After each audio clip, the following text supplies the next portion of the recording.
Sajid, chers collègues, chers professeurs, chers doctorants, chers invités, chère assistance, permettez-moi d'abord, au nom du comité d'organisation, de vous remercier de votre présence, de vous remercier de votre participation.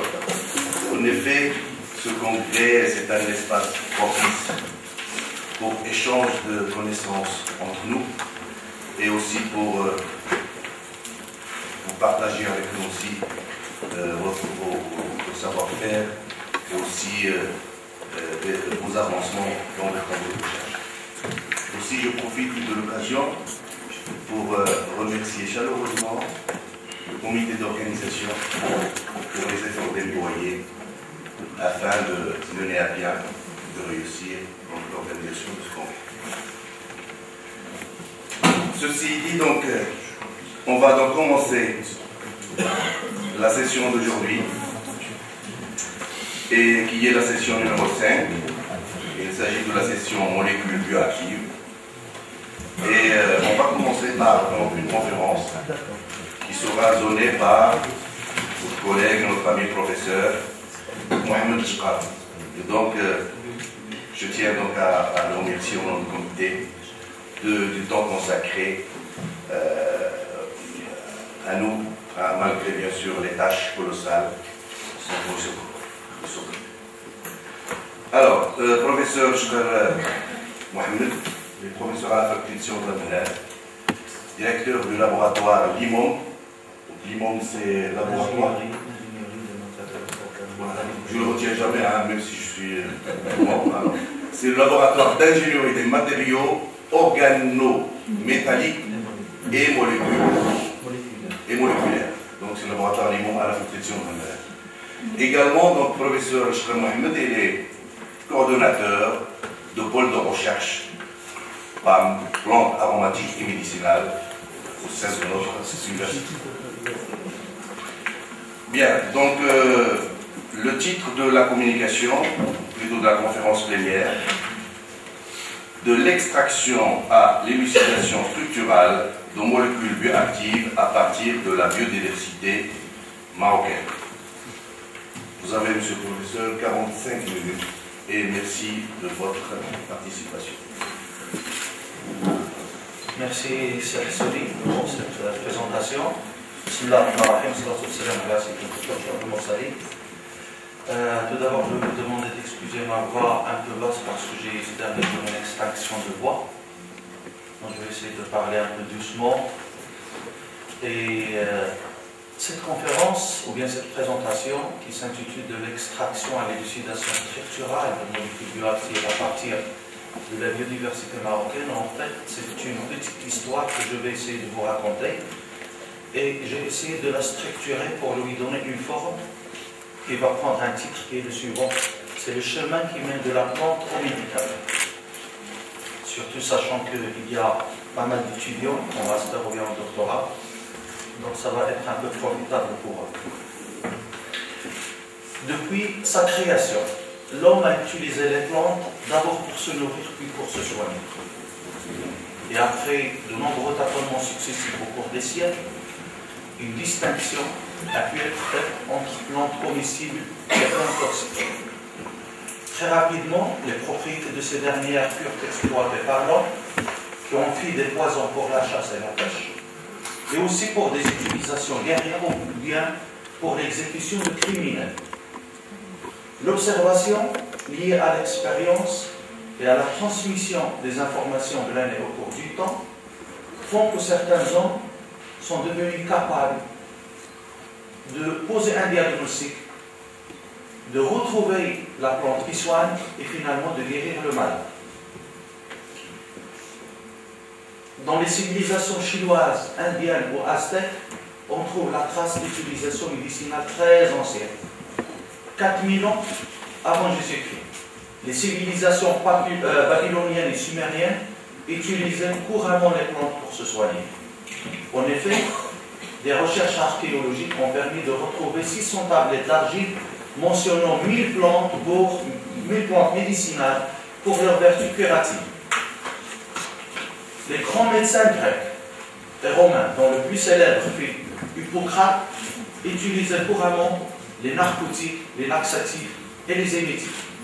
Hippocrate jetait ainsi les bases de la médecine scientifique, cherchant aux maladies une explication rationnelle et non plus magique. À l'apogée de l'Empire arabo-musulman, et spécialement entre le 7e et le 9e siècle, tous les documents écrits sur les plantes furent réunis et traduits à la grande bibliothèque de l'époque, Beit al-Hikma, la maison de la sagesse, à Bagdad au Irak.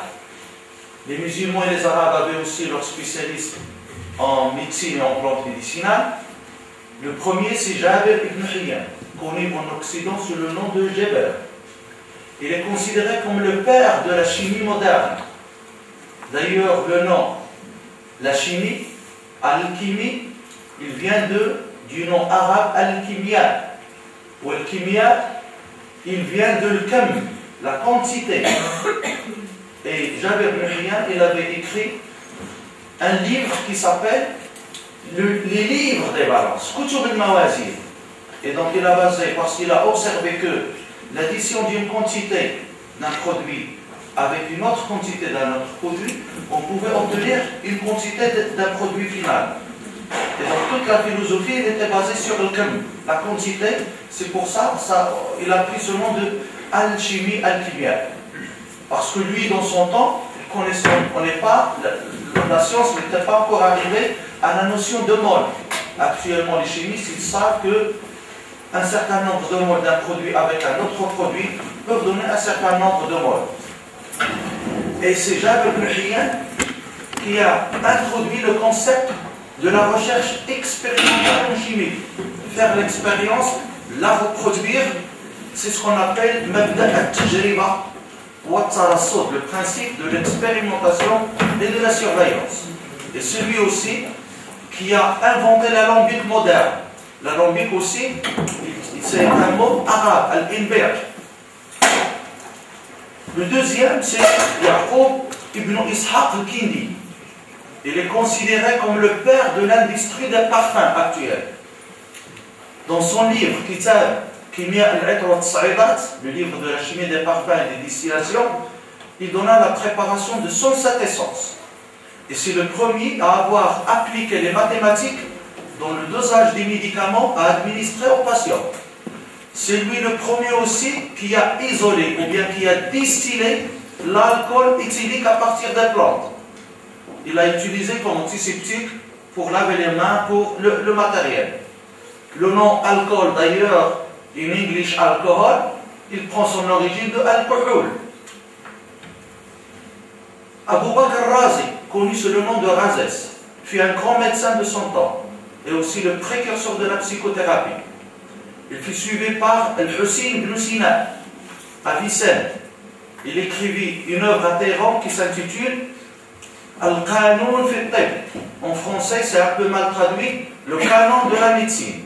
Ce livre, il a servi comme base pour l'enseignement de la médecine dans les universités de Louvain en Belgique et de Montpellier en France jusqu'au 1650.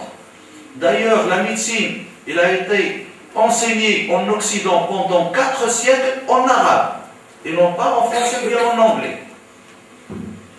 Mais le plus grand d'entre eux fut sans aucun doute Abdullah al-Marqi, le marquis de Malaga, en Andalousie, mais connu sous le nom de Ibn Baytar, ou bien Cheikh al-Ashabi, le cheikh des herboristes. Il a rédigé un livre qui s'appelle Al-Jami' al-Mufradat al-Adwiya al-Ardiya. En français, les résumés sont des simples. Ce livre contient 1400 préparations et plantes médicinales. Je terminerai par Loisir al-Sanik, puisqu'il y a un médecin régional, un hôpital régional à Fès qui porte son nom. Loisir al-Sanik, c'est un médecin, c'était un ministre aussi. C'était le ministre de Ahmed Mansour Dabi, et médecin personnel. Il a rédigé un livre très intéressant qui s'appelle Hadiqat al-Azhar fi sharh mahiyat al-ushb wal-aqar. L'aqar, c'est l'immobilier. L'aqar, jam'u aqaqir, des médicaments, des drogues. Les savants arabo-musulmans étaient les premiers à avoir établi des pharmacies à Bagdad. La philosophie de la pharmacie, c'est les Arabes qui l'ont instaurée. Et les musulmans étaient aussi les premiers à avoir séparé le métier de médecin de celui de pharmacien. Parce qu'au début, les médecins, qu'on appelait le hakim, al-hukama, il était à la fois botaniste, à la fois pharmacien et à la fois médecin. Et donc les savants arabo-musulmans donnèrent ainsi à la pharmacie son caractère scientifique. De nos jours, et grâce au progrès de la biochimie, de l'analyse organique, de la pharmacologie, ainsi que de la physiologie végétale, les scientifiques ont commencé à être rationnels dans la masse des actions attribuées aux plantes, arrivant à détruire certaines légendes anciennes, mais établissant solidement certains usages très anciens. Actuellement, entre 25 000 et 35 000 plantes sont utilisées dans la pharmacopée humaine, dont à peu près 150 espèces sont menacées. 70 à 80% de la population mondiale se soigne par les plantes, d'où l'intérêt de cette thématique. 75% des médicaments ont une origine végétale, 25% des médicaments contiennent une molécule d'origine active d'origine végétale, et le marché mondial de ce secteur est estimé à plus de 50 milliards de dollars annuellement. Tous les êtres vivants ont ce qu'on appelle un métabolisme primaire, qui produit les molécules de base, telles que les acides nucléiques, les lipides, les protéines, les carbohydrates. Mais il existe aussi un métabolisme secondaire chez les plantes. C'est une exclusivité du monde végétal, parce que ces métabolites secondaires, ces produits-là ne sont pas essentiels à la vie de la plante, on les appelle des métabolites secondaires.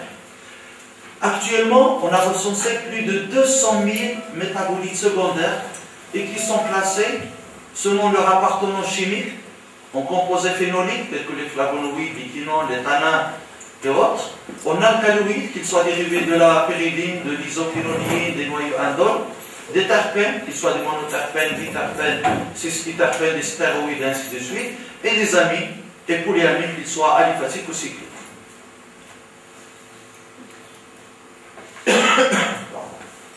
Tous les êtres vivants, ils sont mobiles, ou bien les animaux sont mobiles pour chercher leur nourriture, pour échapper aux prédateurs.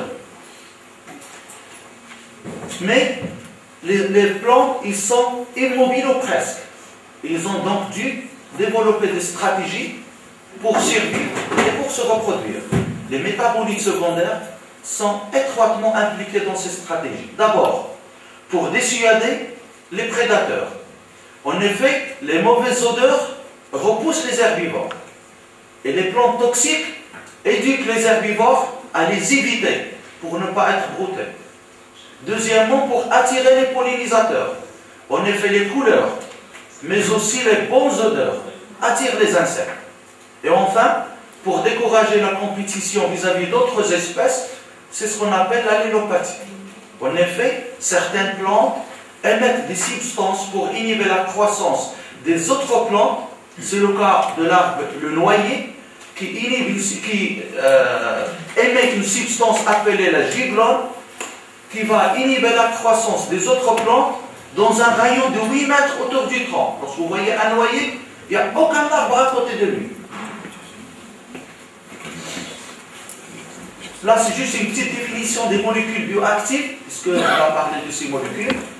Les composés bioactifs dans les plantes, ce sont des composés, bien sûr, qui sont produits par les plantes comme des métabolites secondaires et non pas primaires, et ayant des effets pharmacologiques ou toxicologiques chez l'homme et les animaux.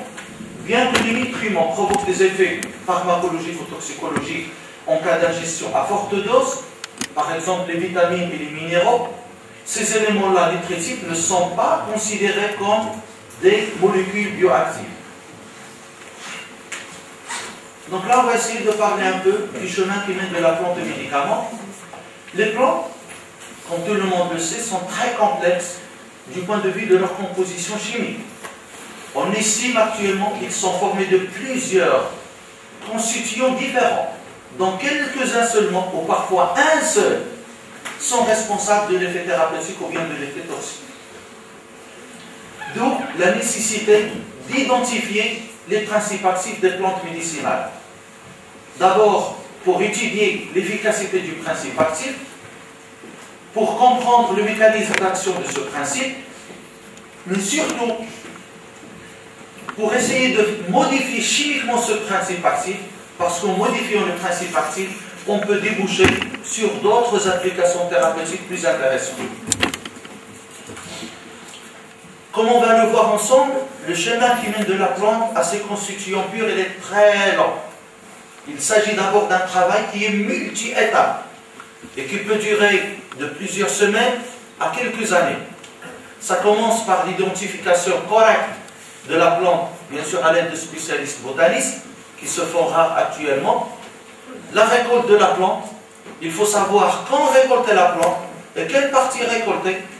Le séchage et le broyage du matériel végétal. Donc lorsque vous avez une plante séchée et broyée, dans le langage des phytochimistes ou bien des pharmacologies, ça s'appelle la drogue. C'est pas la drogue comme stupéfiant. Après, on passe à la préparation et à l'analyse des extraits par différentes méthodes et techniques. Le fractionnement de ces extraits à l'aide maintenant de chromatographie préparative, la vérification de la pureté des produits isolés et l'élucidation de la structure des différents produits isolés par la combinaison de diverses techniques. On va le voir ensemble. Il y a plusieurs spectroscopies et dans certains cas par la diffraction des rayons X. Après, on peut faire la synthèse de ce produit-là, ou bien l'hémisynthèse. Et on peut faire des modifications de structure en vue de l'établissement de relations structure-activité. Et à la fin, on passe aux essais pharmacologiques et aux tests biologiques. Et donc, l'obtention d'un constituant pur est une opération qui est longue et très difficile. Lorsqu'un chercheur entreprend l'étude des plantes médicinales, il doit choisir son matériel végétal. Ce choix est évidemment très difficile étant donné qu'il existe encore sur Terre à peu près 450 000 plantes qui n'ont pas été étudiées sur le plan phytochimique et pharmacologique. Les scientifiques n'ont étudié à peu près que 10%. Les critères pour réaliser ce choix sont les suivants. On peut se baser sur les données de la chimiotaxonomie, des informations qui sont issues de la médecine traditionnelle, des observations sur le terrain et des fois en faisant des récoltes au hasard. Toute investigation phytochimique commence par une recherche bibliographique approfondie. Et c'est ce que je conseille toujours aux étudiants qui commencent leur thèse.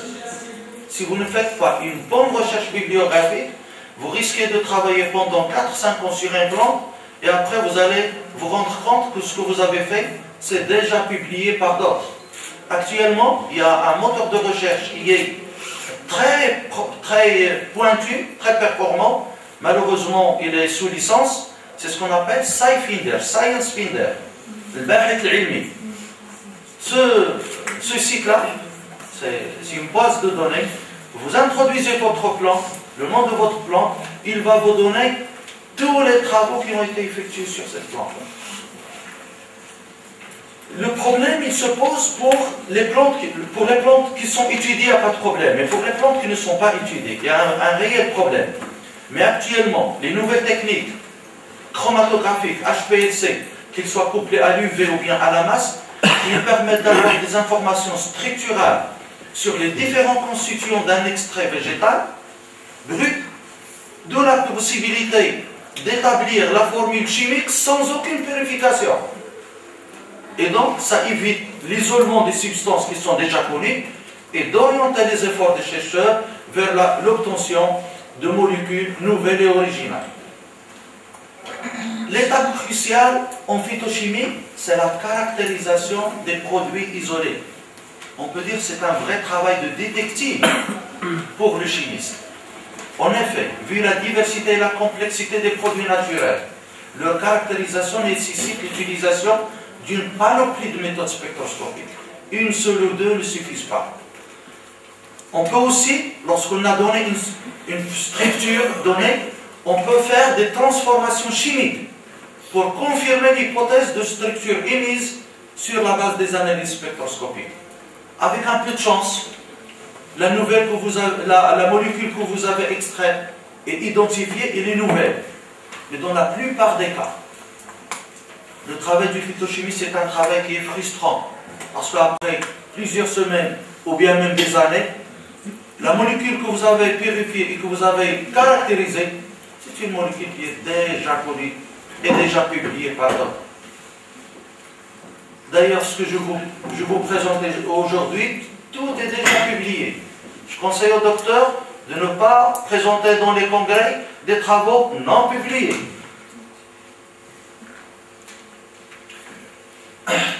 Donc, avec un peu de chance, la molécule elle est nouvelle, mais toujours la molécule elle est souvent connue. Alors, lorsque le chercheur il a entre les mains une nouvelle molécule active, ce n'est pas la fin de son parcours. C'est le début de longues études et d'évaluations qui peuvent durer plusieurs années. Entre le moment de la conception d'une nouvelle molécule active et le moment où elle est susceptible d'arriver sur le marché, il faut compter en moyenne entre 7 et 12 longues années. Et sur environ 20 000 molécules nouvelles publiées, je ne sais pas combien de brevets publiés, une centaine ou 200 brevets publiés, il y a une seule molécule qui va aboutir à un médicament commercialisable. Rapidement, là, c'est juste pour les étudiants, les différentes étapes de développement d'un médicament. Ça commence par l'identification et la validation des cibles. Donc la première étape du développement d'un médicament recouvre une grande variété d'activités scientifiques visant à identifier de nouvelles cibles, à confirmer leur rôle dans le déclenchement ou l'évolution de la maladie. Il y a les tests précliniques de sécurité et d'efficacité afin d'établir un premier profil de sécurité du médicament. Il y a de nombreux tests in silico. Maintenant, rien qu'avec un ordinateur, on peut prédire l'activité. Il y a des logiciels adéquats pour faire ça. Bien sûr, in vitro et in vivo sur des animaux. L'essai clinique de phase 1, le médicament il est testé pour la première fois sur des patients volontaires sains, entre 20 et 80, pour évaluer son degré de sécurité pour les patients, pour déterminer une fourchette de dosage appropriée et pour identifier les effets secondaires. Il y a les essais cliniques de phase 2, pour tester cela, c'est des essais qui vont se faire sur une population entre 100 et 300, pour tester son activité, déterminer la fourchette de dosage optimale et évaluer plus précisément sa sécurité. Les essais cliniques de phase 3, c'est pour mesurer de façon précise l'efficacité thérapeutique du médicament. Et là, les essais vont se faire sur un nombre assez grand, entre 1000 et 3000 personnes, pour confirmer son efficacité, surveiller les effets secondaires, effectuer une comparaison avec les médicaments communément utilisés et commercialisés, et collecter des informations qui vont permettre d'utiliser le médicament ou bien le traitement en toute sécurité. Après vient ce qu'on appelle l'AMM, l'autorisation de mise sur le marché. Pour homologuer un nouveau médicament, on va rassembler donc un cahier de charge du médicament, les résultats de toutes les études précliniques et cliniques, les données sur la qualité et la description du processus de production, ça aussi c'est très intéressant, et soumettre tout ce dossier-là aux autorités compétentes. Si ces derniers estiment que les données fournies prouvent la qualité, l'efficacité et la sécurité du médicament, ils vont l'homologuer et dès ce moment-là, il peut entrer sur le marché et peut être vendu aux patients. Pourquoi les chimistes, les biologistes sont à la recherche d'un nouveau médicament? Pour 3 raisons essentielles.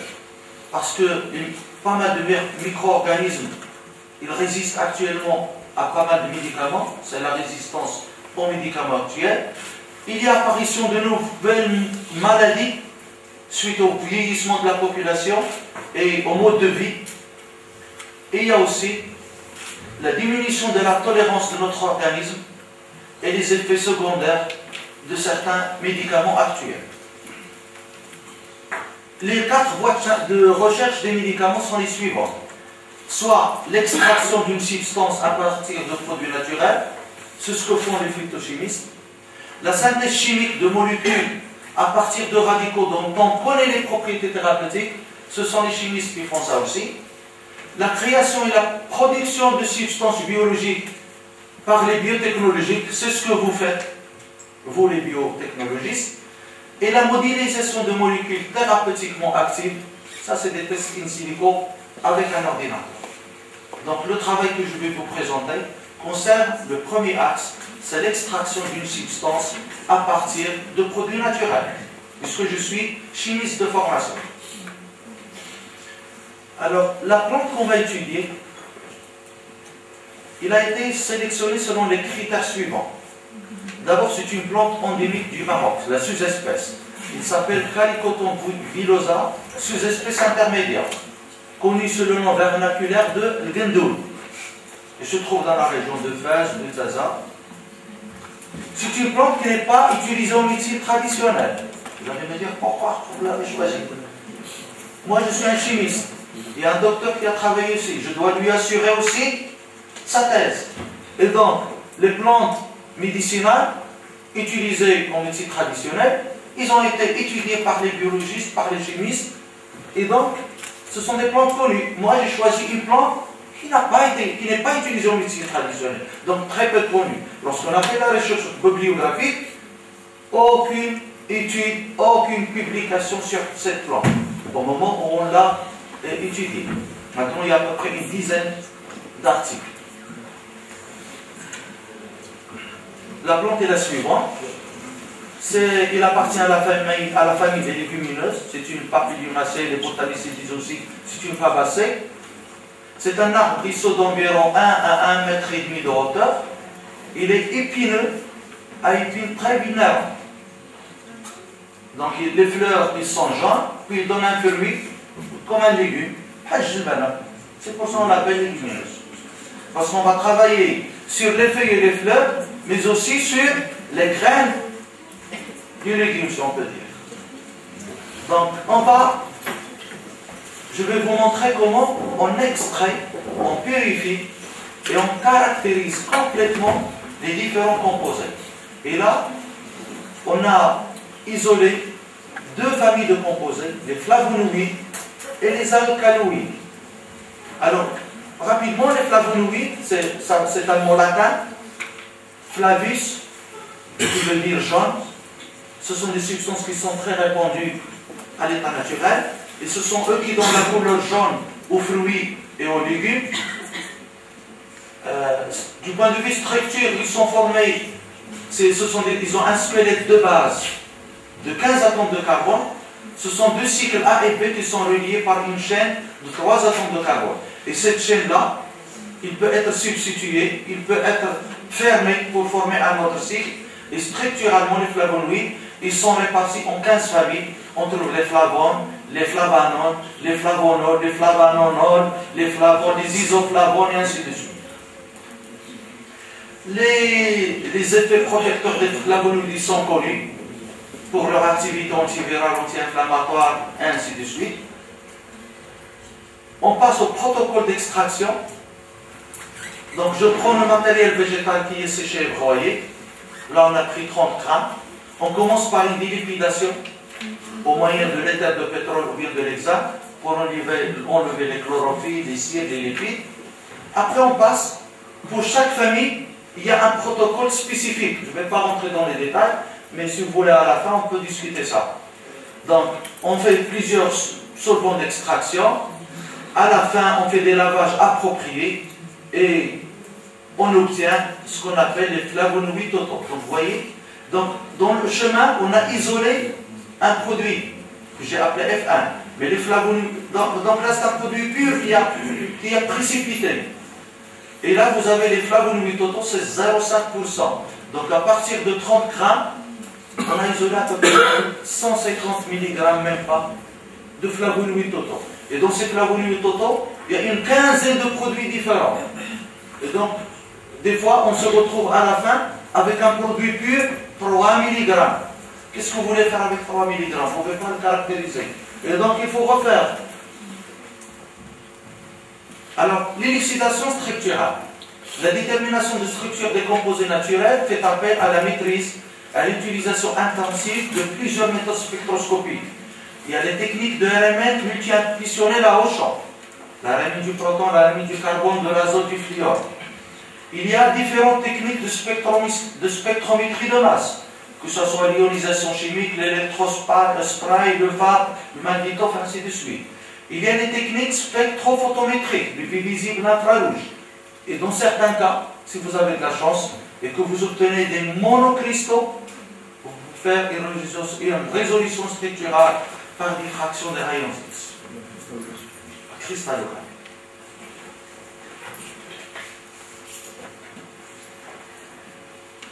Alors, je commence par l'UV visible. Dans certains produits, surtout les flavonoïdes, il est très intéressant. Puisque les flavonoïdes, ils ont des spectres UV visibles spécifiques. Ils sont constitués de deux bandes. La bande 2, qui est due au cycle A, et la bande 1 au cycle B. Vous avez la bande 1 entre 380 nanomètres et la bande 2 entre 240 et 280 nanomètres. Et ça peut vous indiquer si vous avez un flavone, un flavonol, un flavanol. On peut jouer aussi, en utilisant la spectrophotométrie visible, par l'addition de certains réactifs ionisants ou bien de complexation, ça va nous renseigner. Regardez, le squelette de base des flavonoïdes, c'est celui-là, hein, en général. Si vous utilisez une base faible, l'acétate de sodium, c'est une base faible, il va ioniser les hydroxyles OH faibles. Alors, si vous ajoutez l'acétate de sodium et que vous avez un déplacement de la bande 2, ça veut dire que vous avez un OH sur cette position-là. Le OH7, il est connu. Le OH en position 5, il ne va pas bouger.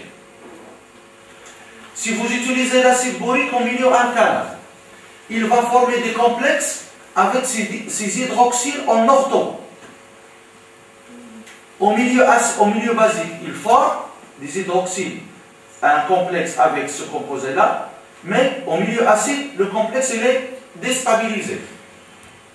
Si vous utilisez le chlorure d'aluminium, il va former des chélates avec les orthohydroxyles qui sont là, 5 et le 3. Donc vous allez avoir un chélate ici et un chélate là. Et donc, la spectroscopie UV visible, par utilisation de ces réactifs d'ionisation et de complexation, ils vont vous aider à localiser certains réactifs, certains groupements, pas plus. Alors, là, si vous voulez, la résolution structurale, c'est comme si vous avez un puzzle. Vous posez ici, après vous mettez ici, et vous essayez d'avoir la figure globale ou bien le schéma ou le dessin final. Donc là, on a travaillé d'abord sur les feuilles et les fleurs, et on a isolé un certain nombre de flavonoïdes. Le premier flavonoïde qu'on a isolé, je l'ai appelé F1, bon, le nom chimique il est un peu compliqué, c'est pas grave.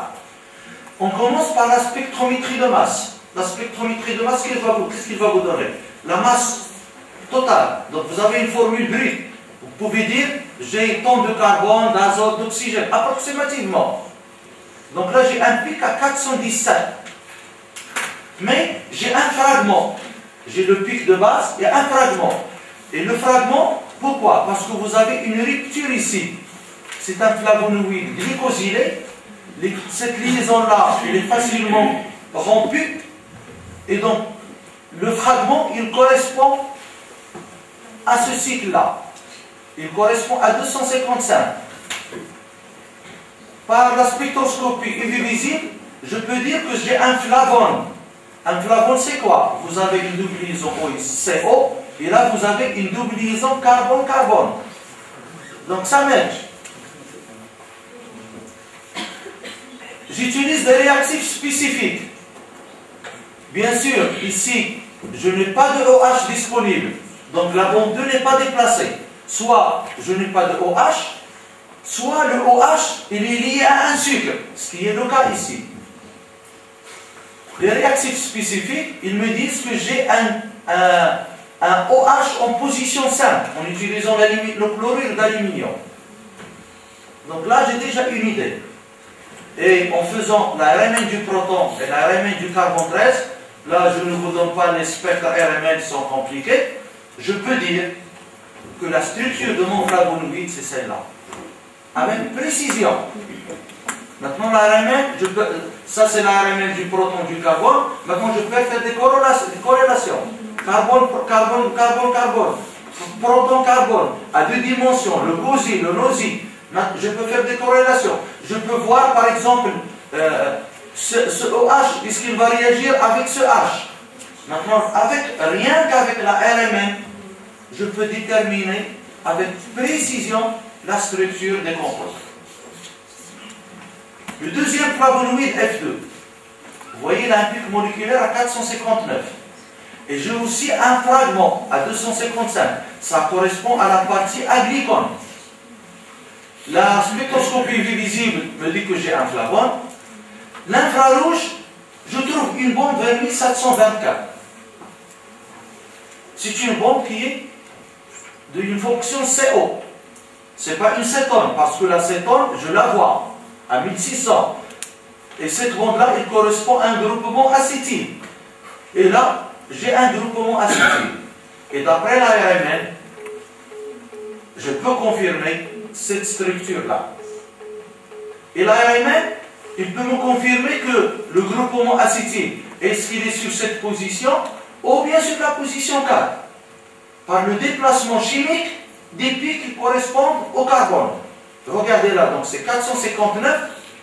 Là aussi, j'ai un autre produit, 459. C'est la même masse, le même fragment à 255. Mais c'est la RMN. L'UV visible, il ne peut rien me dire. C'est un flavone. Mais la RMN du carbone 13, vous voyez là, ce carbone, c'est 4 secondes. Il est déblindé de 1 ppm. Le carbone, c'est 6 secondes, plutôt le 5 secondes, il est blindé. Tout à l'heure, il était ici. Et maintenant, il est là. On a, avec l'aide de des collègues biologistes, on a fait quelques activités, quelques tests biologiques. Là, on a testé l'effet diurétique du flavonoïde F1. Et on a comparé avec NaCl. Il y a un médicament commercialisé, c'est le furosémide. Et vous voyez que le flavonoïde F1 avec un carré là, il a un effet légèrement supérieur à celui du médicament. Donc là, on a testé l'effet diurétique sur des rawistas, sur des rawistas. Là, c'est l'effet vasodilatateur du flavonoïde F1 sur les aortes des rawistas après contraction, soit par le KCl, soit par la noradrénaline en absence ou bien en présence de la N-nitroélarginine. Et vous voyez que vous avez une décontraction à peu près de 80%. Maintenant, on va passer à l'identification des flavonoïdes qui sont isolés des graines. Là, on a isolé un nouveau flavonoïde.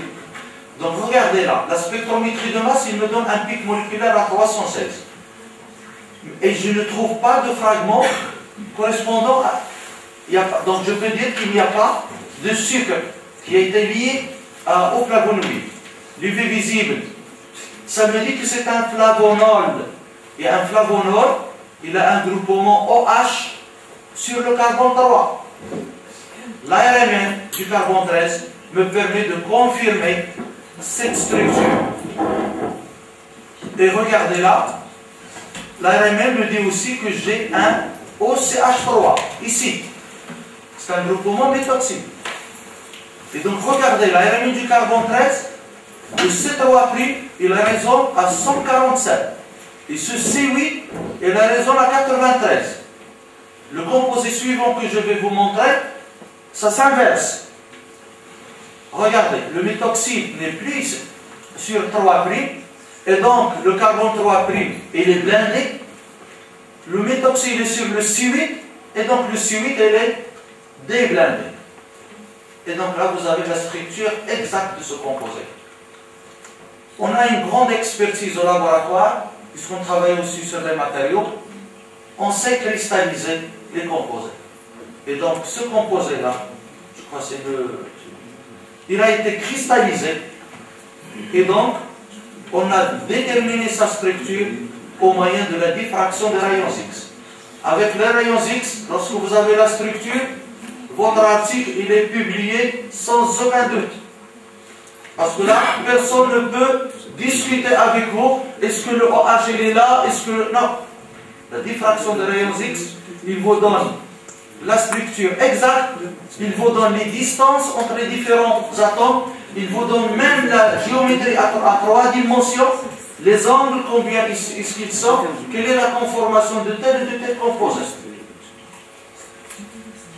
Donc nous, on a la structure, on l'a déterminée au début, rien que par l'utilisation des méthodes spectroscopiques, et lorsqu'on a obtenu le monocristal, la structure elle a été déterminée de façon exacte. Sur le flavonoïde F5, on a testé l'effet diurétique et vous voyez qu'il a un effet diurétique très intéressant par rapport à ce témoin-là.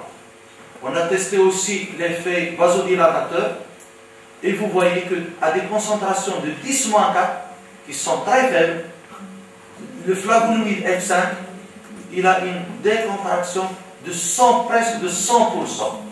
Donc le flavonoïde F5 il a un effet diurétique remarquable, il a un effet vasodilatateur très intéressant, donc il y a une utilisation possible dans le traitement de l'hypertension artérielle. Mais il faut faire, comme vous le savez, comme je vous les ai montré, ça peut durer des années. Est-ce que ça va aboutir ou non? On ne sait pas. Maintenant, on va passer à l'extraction et la caractérisation des alcaloïdes.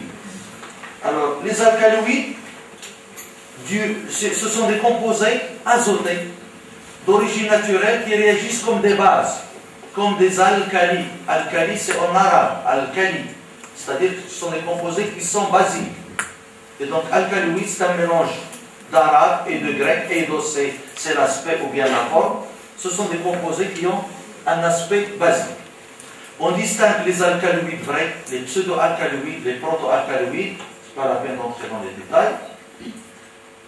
Les alcaloïdes, ils sont très connus pour leurs diverses activités pharmacologiques, surtout au niveau du système nerveux central ou bien du système nerveux autonome. Là, je vous ai donné quelques formules chimiques. La morphine, qui est un dépresseur, la caféine, qui est un stimulant. Vous avez aussi la yombine et la tropine, qui ont d'autres activités. Le protocole d'extraction des alcaloïdes est le suivant. Là, je ne rentre pas aussi dans les détails. Toujours la délipidation. Et là, on fait une acidification. Après extraction, on fait une acidification par HCl. Ça, c'est une bonne méthode pour séparer les alcaloïdes. Parce que les alcaloïdes, ce sont des composés azotés. Vous ajoutez HCl. Vous allez protoner la base. Vous obtenez un sel. Le sel, il est soluble dans l'eau. Vous faites l'extraction par un solvant organique. Vous enlevez tous les autres produits organiques. Et vos alcaloïdes restent dans l'eau. Vous basifiez l'eau. Vous augmentez le pH et vous pouvez extraire en toute tranquillité ce qu'on appelle vos alcaloïdes totaux. Il y a d'autres astuces, on peut en parler. Alors, l'identification. Le premier alcaloïde qu'on a isolé, c'est 1-hydroxyméthyl déméthoxy 1, 2, 3, 4 tétrahydroxyisothénolié, parce que les alcaloïdes, ce ne sont pas comme les flavonoïdes. Leur structure, ils ont un cycle de base, ça peut être un indole, un pyrone, puis sur ce cycle de base, on va faire des squelettes. Leur nomenclature, elle est très compliquée. Là, c'est des isoquinonides. Alors, la spectrométrie de masse me donne 223, qui correspond à cette formule-là. L'UV visible, ça me dit que j'ai un cycle isoquinonique. Et l'ARMN me permet de proposer cette structure. Et là, vous voyez, donc il y a bien sûr le NH, puisque c'est un alcaloïde. J'ai oublié de vous dire qu'au début, avant de commencer les extractions, on commence par un screening phytochimique. On fait la révélation de la plante. Est-ce que cette plante contient des flavonoïdes, des alcaloïdes, des tanins, ainsi de suite? Tout ça, on l'a fait. Donc, on sait qu'elle contient des flavonoïdes et des alcaloïdes. C'est pour ça qu'on a orienté notre recherche vers les flavonoïdes et les alcaloïdes. Donc, vous avez le NH. Mais là, vous avez un carbone qui porte 4 constituants différents. C'est ce qu'on appelle un carbone asymétrique. Et donc, il présente une activité optique. Alors, le composé qu'on a isolé, il s'appelle R-calicotomine. Pourquoi on l'appelait calicotomine? Parce que le S-calicotomine, il est déjà publié, il a été préparé par voie de synthèse. Donc, l'isomère S, elle est connue. Nous, ce qu'on a isolé de la plante, c'est l'isomère R. Et on a bien sûr appelé calicotomine. Les alcaloïdes, ils ont une spécificité, c'est qu'ils peuvent cristalliser facilement. Et donc, on a obtenu des cristaux, on a déterminé la structure par diffraction de rayons X.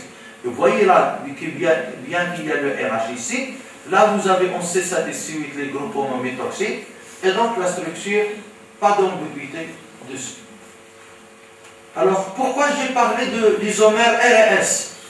Parce que, comme vous le savez, il y a plusieurs composés. Vous avez l'isomère R, il est actif. L'isomère S, il n'est pas actif. Donc ça, c'est pas lié uniquement à l'isomérie optique. Ça peut être relié à d'autres isoméries, comme l'isomérie géométrique. Vous connaissez mieux que moi que le cis-platine, qui est un isomère de coordination à base de platine, dont la formule est la suivante. Vous avez le métal platine qui est coordonné à 2 atomes de chlore et à 2 amines NH3. Le cis-platine, il est actif. Et c'est un médicament qui est utilisé depuis les années 70 dans le traitement de plusieurs cancers, surtout les cancers du poumon et de l'ovaire. Mais son isomère, le même, c'est la même formule chimique. L'isomère trans, il est inactif, aucune activité biologique. Pourquoi 6? Parce que vous voyez les 2 atomes de chlore, ils sont du même côté du plan. Et là, le trans, les atomes de chlore, ils sont opposés. L'explication est très simple. Le cis-platine, c'est un agent alkylant de l'ADN. Regardez, l'ADN, elle est là. Et là, en G, ce que j'ai mis G, c'est des bases. C'est la guanine. La guanine, excusez-moi. Je ne suis pas biologiste. C'est la guanine, je sais, c'est la guanine.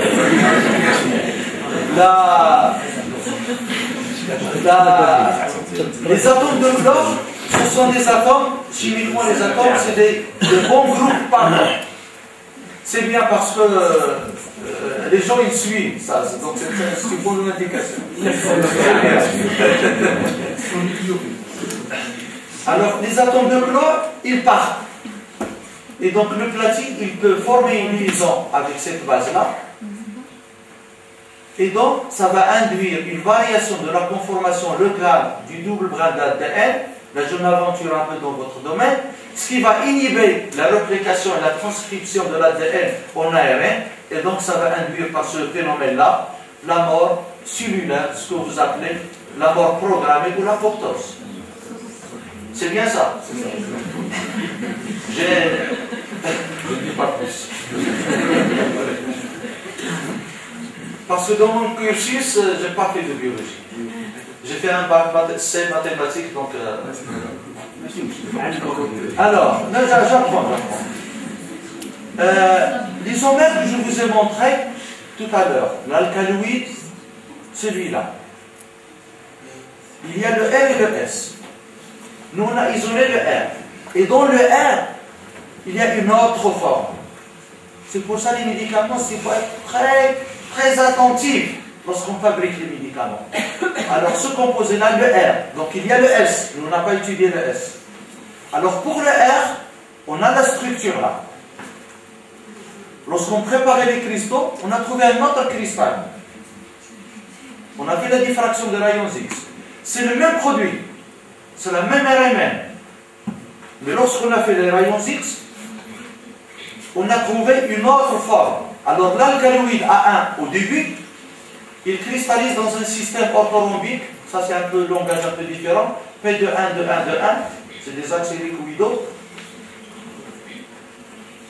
Mais on a trouvé une autre forme. C'est ce qu'on appelle une forme polymorphique. Et le polymorphisme, c'est un aspect qui est important dans le processus de développement des médicaments. Pourquoi? Parce que les ingrédients pharmaceutiquement actifs, ils sont fréquemment délivrés aux patients sous forme de solides, soit des comprimés, soit des capsules, ou bien des gélules, mais c'est un solide qui est à l'intérieur. Et donc ces ingrédients, ils peuvent exister à l'état solide sous différentes formes. À l'état solide, on peut avoir plusieurs polymorphes, soit des solvates, soit des hydrates, soit des sels, soit des solides amorphes. Voilà. Et donc, chaque forme, il va posséder des propriétés physico-chimiques différentes qui peuvent influencer la biodisponibilité, la stabilité et d'autres caractéristiques du médicament. C'est pour ça que les alcaloïdes, lorsqu'on veut les conserver, normalement, on va les conserver sous forme de sel. On va ajouter HCl pour former des chlorhydrates, ils sont solides, et là, ils peuvent être conservés. Et donc, nous, le même alcaloïde, on a trouvé deux formes différentes. C'est le même produit, mais qui va cristalliser sous forme différente. La différence, elle est à quelle échelle? Dans l'échelle spatiale. Vous voyez, regardez, c'est la même forme chimique, bien sûr, la même masse, mais le système cristallin diffère. Là, c'est un système monoclinique et là, c'est un système orthorhombique. Dans la nature, il y a 14 systèmes cristallins.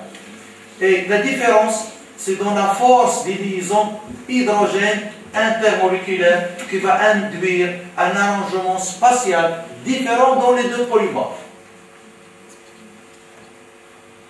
Le troisième, un autre alcaloïde, il a une masse de 224. Il a 1 gramme de plus que le 223. Donc 1 gramme de plus, ça peut être quoi? Un atome d'hydrogène. L'ARMN, c'est la même chose que le produit de départ. Parce qu'un proton, des fois, c'est pas facile de faire la différence en RMN, surtout en carbone. En carbone, c'est le même spectre. Donc, qu'est-ce qu'on s'est dit? Puisqu'il y a un hydrogène, donc c'est que l'atome d'azote, il est protoné. Et si l'atome d'azote est protoné, c'est qu'il y a un Cl. Parce qu'on avait utilisé HCl. On a fait un test très simple, on fait même au secondaire, pour prouver l'existence des ions Cl-, un test qu'on appelle le test d'HNO3. Il suffit d'ajouter HNO3. Si vous obtenez un précipité de couleur un peu grise, HCl, vous avez le HCl qui précipite, et vous pouvez dire que vous avez un chlore. Effectivement, il est là. Donc là, le chlore, on l'a avancé que par le test. Mais l'ARMN, il ne peut pas vous dire que vous avez un chlore. Mais la solubilité de ce composé-là, c'est un composé qui est très soluble dans l'eau. Donc c'est un chlorhydrate. Mais ça reste là. Pour le confirmer, heureusement, on a fait la structure par diffraction des rayons X. Et vous voyez le chlore, il est géant là, en jaune. Il établit une liaison hydrogène avec cet atome d'azote. Et là, je vous montre l'arrangement spatial, comment les liaisons hydrogène, chlore, hydrogène, peuvent assurer la cohésion de la structure de l'alcaloïde. Un autre alcaloïde qu'on a isolé et caractérisé, maintenant c'est 235, donc c'est une masse différente. L'infrarouge nous dit qu'il y a une bombe qui correspond au groupement NO. Donc il ne peut être qu'ici le N-oxyde, d'après la formule. On a fait l'ARMN UV visible et on a proposé cette structure. Cette structure, elle a été validée par la diffraction des rayons X. Vous voyez le NO. Ce qui est en rouge là, c'est l'oxygène. Et là, c'est l'azote. Mais regardez avec moi ici. Là, vous avez un CH et un CH. Sur cet atome de carbone et celui-là, vous avez un seul H. Ça veut dire que là, vous avez une double liaison. C'est ce qu'on a avancé ici. C'est une double liaison. Ça, c'est la RMN du carbone 13 qui peut me dire ça. Et donc là, vous avez une double liaison. L'alcaloïde suivant qu'on a isolé et caractérisé, A4, il est là. Il a 2 grammes de plus. 2 grammes, donc 2 hydrogènes de plus. Ça veut dire quoi? Ça veut dire que cette liaison-là, double liaison CC, il a été hydrogéné. Et donc là, je dois obtenir CH2, CH2. On a la structure par diffraction de rayons X, et vous voyez, vous avez CH2, CH2. Alors, on a réalisé quelques tests pharmacologiques de ces alcaloïdes. Ils n'ont pas d'effet diurétique et vasodilatateur pour la simple raison que les alcaloïdes endommagent l'endothélium. Par contre, on a fait d'autres tests. On a testé l'activité pneumaticide. Alors, le verre qui a été utilisé, c'est Cyanorhabditis elegans. C'est un verre que les biologistes connaissent.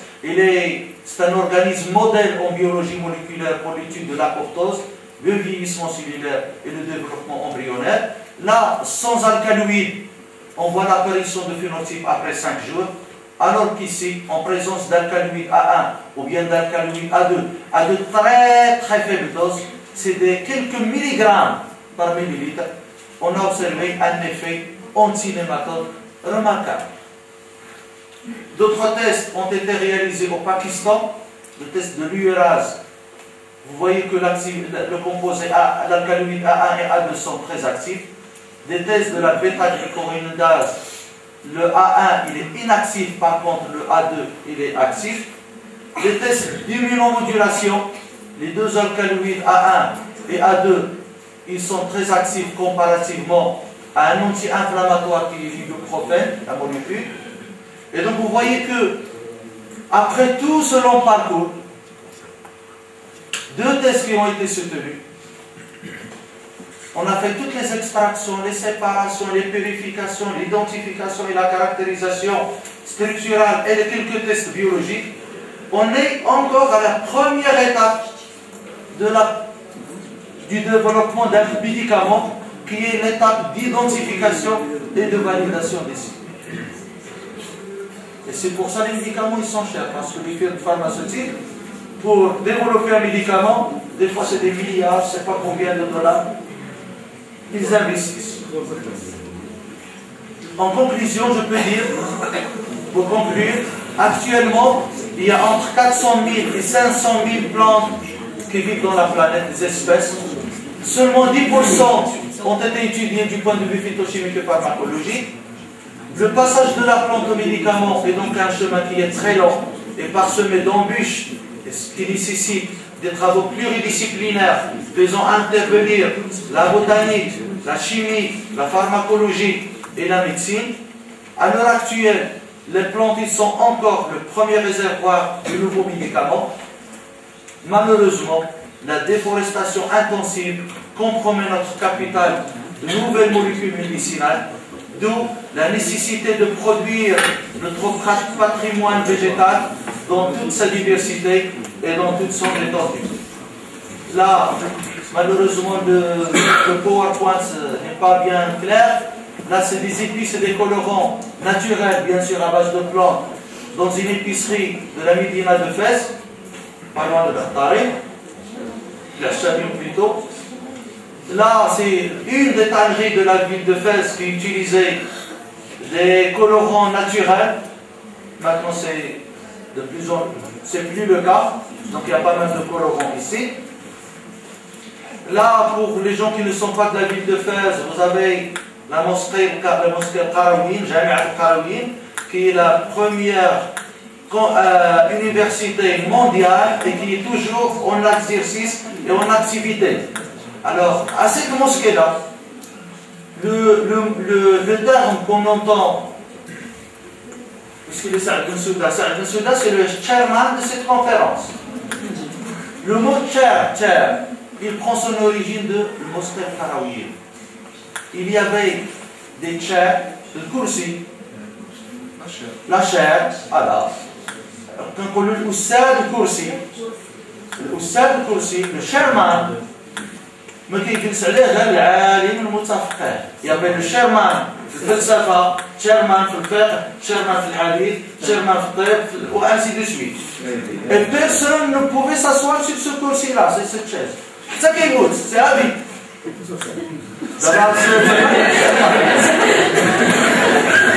Alors, à cette mosquée et cette université Qarawiyya, en 1207, il n'y avait pas encore d'université en Europe, en Amérique, ils étaient tout le temps avec les pistolets, en train de faire un regard. en 1207, le premier diplôme en médecine humaine et vétérinaire. Il n'y avait pas de médecin humain, non, c'était un médecin humain et vétérinaire.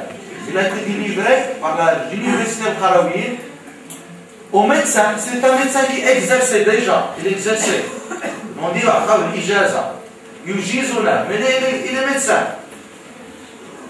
C'est واحد الجبلي هذا العالم عبد الله بن صالح الكتامي qui vient de Ksama. Et dans le jury, il est composé de 4 savants. كان القاضي الموثق, le قاضي notaire محمد بن عبد الله الطاهر, باش يوثق المناقشه والدبلوم. لأن le diplôme il est là. Bon, il n'est pas illisible. C'est une commission marocaine de l'histoire militaire. C'est elle qui détient cet original-là. On l'a juste photographié. Et il y a 3 spécialistes, les rapporteurs et les examinateurs. Il y a Ibn al-Baytar, dont on a parlé, Abdullah ibn Ahmed al-Malqi de Malaga.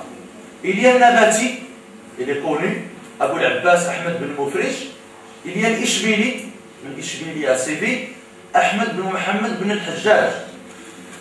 Et dans cette ijaza, il qualifie son récipiendaire de grands connaisseurs de la médecine humaine et vétérinaire et de la thérapie pharmacologique et de leurs fondements. C'est un ingénieur chevronné, Mohandis, Abqari, et observateur attentif. Et d'ailleurs, le terme de génie, quand on dit quelqu'un c'est un génie, ça vient de l'arabe.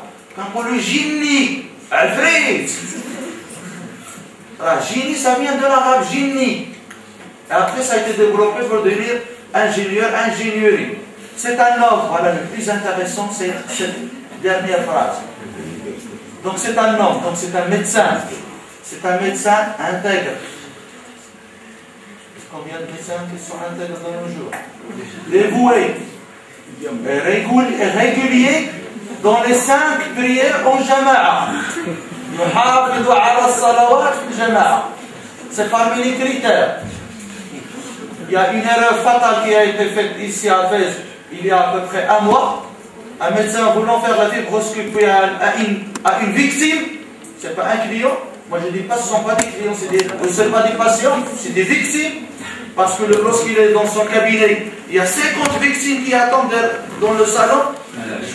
Non, non, merde. Il a l'œsophage. Parce qu'il était pressé. Et donc, on ne trouve pas des médecins comme As-Cheikh Saleh Al-Ksami. Alors, pour terminer, je dois remercier les membres du labo. Il y a le docteur Ali Al-Andri, docteur Awish Al-Khamlichi qui ont déjà soutenu leur thèse. Il y a mon collègue Brahim Al-Bali. Alors, les collaborateurs, Michael Boyd de l'Université de Francfort pour la résolution structurale par diffraction des rayons X, Mohamed Belaoui de l'Université Mohamed Ier d'Oujda pour les activités anti-nématicides, aux nématodes, des biologistes Nicole Morel et des biologistes marocains dans l'équipe de Madame Liussi et une doctorante Khadija pour l'étude de la diurèse et l'effet vasodilatateur, et le professeur Iqbal Choudari de l'Université de Karachi pour les activités de l'URAS, de la bêta-glycuronidase et de l'immunomodulation. Et je vous remercie pour votre aimable attention.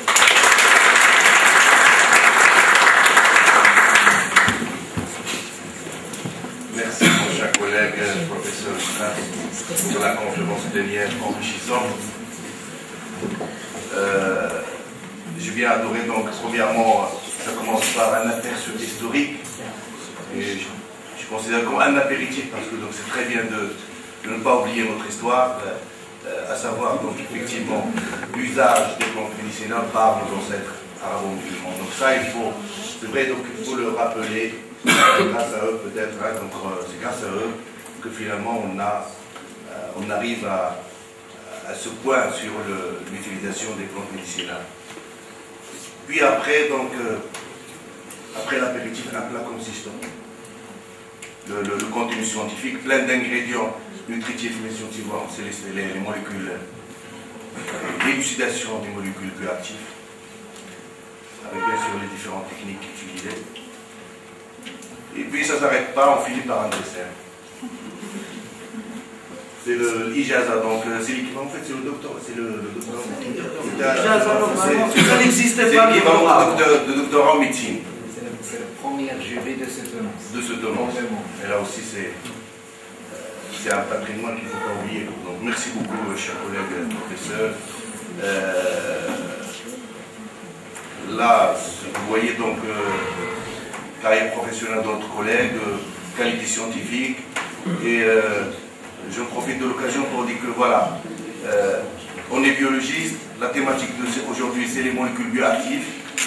Mais c'est vrai, donc, la finalité des choses, c'est chercher la molécule bioactive. La détermination de la structure, et de l'autre côté, chercher bien sûr les activités biologiques. Là, donc, ça veut dire que c'est complémentaire. Il faut que le biologiste travaille avec les chimistes pour enfin donner un fruit, qu'on dirait un fruit potable, un fruit valable, un fruit donc donne une valeur ajoutée à la recherche scientifique. Voilà, merci beaucoup et donc je laisse la parole à vous si vous avez des questions.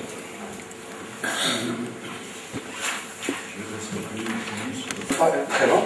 Je remercie le professeur Schkett qui nous a habitués toujours par des nouveautés. Donc la question rapidement, une petite question. Pour la première fois que j'apprends qu'au niveau des plantes, les métabolites secondaires sont passés par la phase de fonctionnalisation. Parce que chez l'homme et chez l'animal, il y a deux phases de métabolisme. Il y a la première phase, c'est l'hydroxylation de n'importe quel produit chimique, médicaments toxiques ou autres. Et la deuxième phase, c'est ce qu'on appelle la glucuronoconjugaison ou la sulfoconjugaison sulfate, on a dit de glutation. Donc la première phase, c'est le métabolites primaire, le métabolites secondaire. Je ne sais pas, moi je ne comprends pas. C'est vrai, il s'agit du métabolite endogène de la plante, ou du métabolite secondaire, etc. Mais ça, j'aimerais bien avoir un éclaircissement là-dessus. Alors la deuxième chose, c'est pour l'assistance. Alors maintenant, pour les chimistes, à préparer la molécule chimique, c'est pas fini. Bon, comme c'est un médicament, c'est une molécule candidate à un médicament qui sera donné à l'homme ou à l'animal, il y a plus de sécurité. Ça veut dire qu'on ne va pas se contenter par la diffraction rayons X, la cristallographie, l'ARN, tout ce que vous avez dit, mais on va faire la synthèse de ce qu'on appelle l'authentique de synthèse. C'est-à-dire, en chimie, on va demander aux chimistes de synthétiser la molécule et que la molécule passe avec succès toutes les étapes spectroscopiques qui ont été faites sur la molécule endogène. Ce n'est qu'en ce moment-là qu'on va présenter la molécule au pharmacologiste, au médecin, au toxicologue, qui va dire sur un certain nombre de molécules, une dizaine généralement, est-ce que cette molécule suggère une activité pharmacologique? Lorsque la commission décide à ce que cette molécule a une activité pharmacologique, ce n'est qu'en ce moment-là qu'on va commencer les essais. Les 7 à 12 ans que le professeur Schkett a souligné, c'était pour ça. On va commencer les essais, d'abord sur les cellules in vitro, puis après sur les organes isolés perfusés, avant d'aller chez l'animal. Et encore une fois, chez l'animal, donc il y a 3 axes. Il y a l'axe américain, l'axe asiatique et l'axe européen. Ça veut dire que les gens ne sont pas tous d'accord sur le type d'animal qu'il faut utiliser pour faire les essais. Parce que la seule chose, c'est qu'on est pharmacogénétiquement différent. Un métabolite, un produit qui a été expérimenté aux États-Unis, c'est pas forcément qu'il sera sans dégâts en Afrique ou en Asie. Parce qu'on a un équipement enzymatique qui est peut-être pas tout à fait différent, mais on a des différences quand même sur le plan génétique. Et lorsque le médicament atteint avec succès toutes les étapes, pharmacologiques, toxicologiques, tout ce que vous voulez, il y a après l'AMM, même après l'AMM, il y a ce qu'on appelle la pharmacovigilance, ça veut dire un suivi. Est-ce que ce médicament qui a passé avec succès toutes les étapes toxicologiques, pharmacologiques, tout ce que vous voulez, ne va pas après l'AMM entraîner des problèmes toxiques chez l'homme? Et on pourrait toujours le retirer. C'est ce que je voulais dire, et je vous remercie. Merci. Voilà. Les questions, 2 à 3 minutes les questions. Il y en a On va essayer.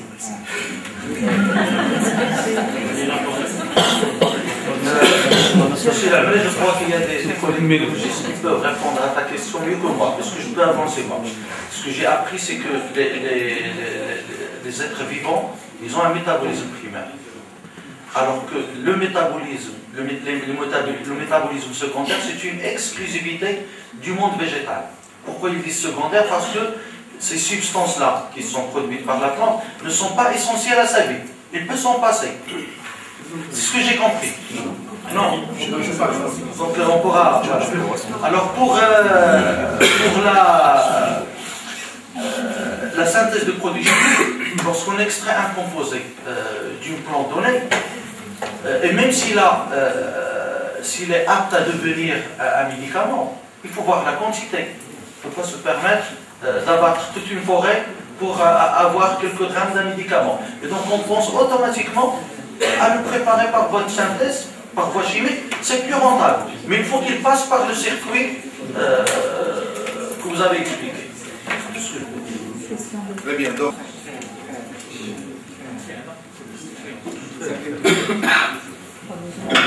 C'est pas grave.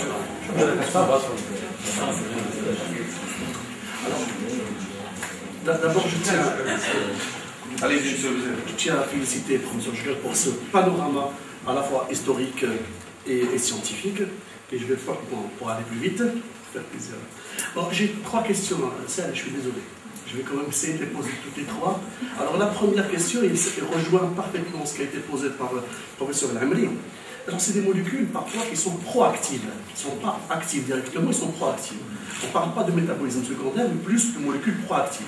Et pour qu'ils soient actifs, on est obligé de les métaboliser. Alors, in vivo, la métabolisation se fait au niveau du foie, mais quand on fait les tests in vitro, on est obligé d'apporter cette métabolisation de la mimer in vitro. Et parfois, on passe à côté de certaines molécules qui peuvent être actives pour l'homme, mais malheureusement, quand on les teste directement, ils sont inactifs parce que ce sont des promolécules actives, des proactives.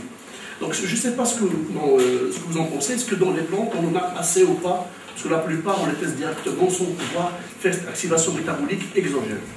Ma deuxième question, c'est, vous avez parlé donc de l'extrait au principe actif et aller vers le médicament.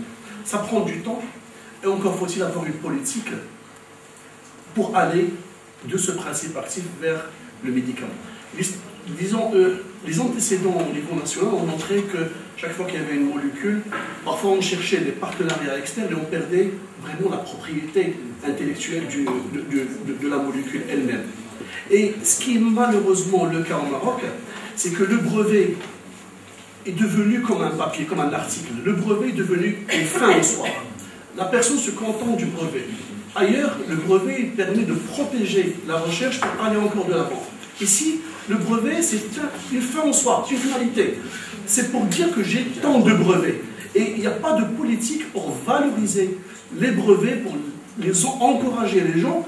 Mais nous avons des étudiants maintenant, et c'est vrai qu'il y a pas mal de personnes qui travaillent sur les extraits naturels, qui valorisent ces produits, mais c'est pour leur thèse. Alors, les structures derrière n'ont aucune visibilité, n'ont aucune stratégie opérationnelle pour aller encore de l'avant. Et quand je parle de structure, ce n'est pas uniquement le chercheur qui encadre, c'est toute la politique de recherche et d'innovation au niveau national. Et je reviens vers le sujet de recherche que vous avez présenté. Habituellement, on part de plantes qui sont utilisées en médecine traditionnelle. Ces plantes, ils sont connus, sont étudiés depuis très longtemps. Et quand on commence à travailler avec, on commence à travailler sur des extraits. Et aller de l'extrait au principe actif, je crois que c'est un raccourci qu'il faut prendre avec, qu'il faut ménager. Parce que les molécules actives, parfois, ce n'est pas une molécule qui est active, c'est une synergie de molécules. Et aller de l'extrait qui a donné une activité telle sur un modèle tel, dire que je vais aller vers le principe actif et l'isoler pour l'utiliser pour un médicament, c'est un raccourci et qu'il faudra, parce que bon, parfois c'est des synergies, on a eu l'expérience, Et c'est pour ça qu'il faut... vous avez la chance de travailler sur une molécule, une plante qui n'est pas connue. Vous n'êtes pas intéressé aux extraits. Vous êtes intéressé directement et vous avez la chance de trouver des molécules actives. Mais les gens qui travaillent sur des plantes médicinales, parce que vous avez commencé votre exposé pour parler étudiants, pour dire que vous êtes pas...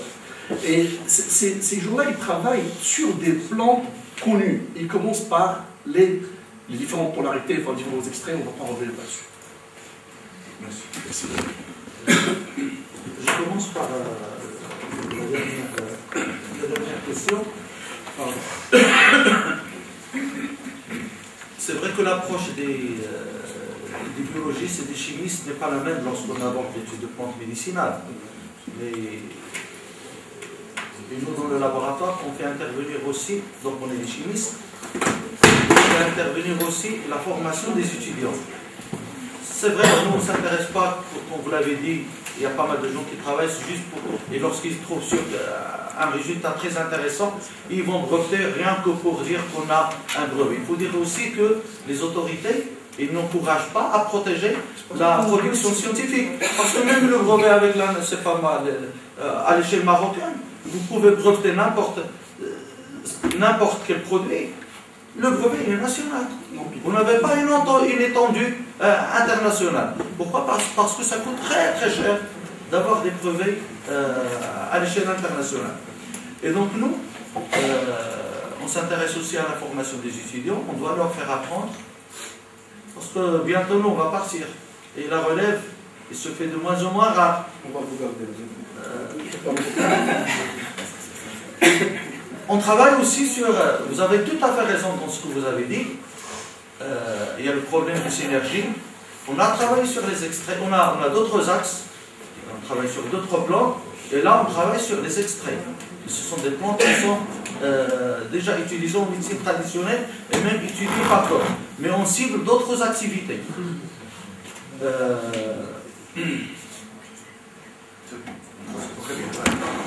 Il y a des progrès significatifs dans le domaine de la génomique et dans la caractérisation des gènes et des voies biochimiques qui sont appliquées dans la synthèse de produits.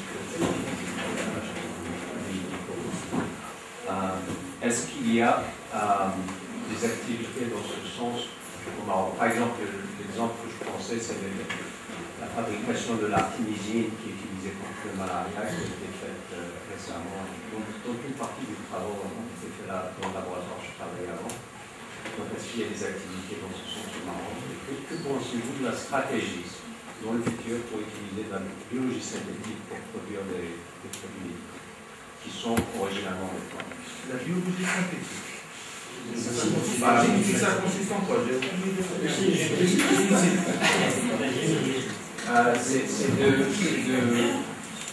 Bon, il y a différentes définitions. Il y a la définition idéale, c'est de refabriquer un organisme de zéro à partir des gènes. Donc on synthétise les gènes et on les met ensemble. Et on peut les insérer dans une bactérie où on enlève le chromosome original. Ça a été fait il y a quelques années et ça a été démontré. C'est pour chaque APGénique, c'est pas la thérapie. C'est pas le CRISPR à casser la plante. Rien à voir. C'est la synthèse. C'est la production.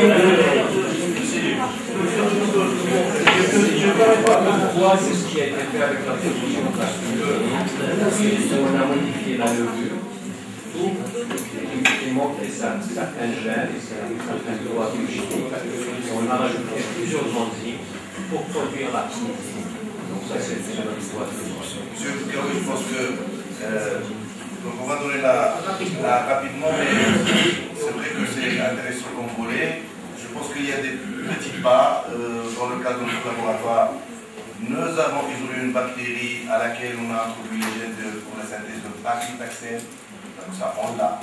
On est au stade préliminaire, mais on a des résultats vraiment proches. Je laisse la parole à Karim.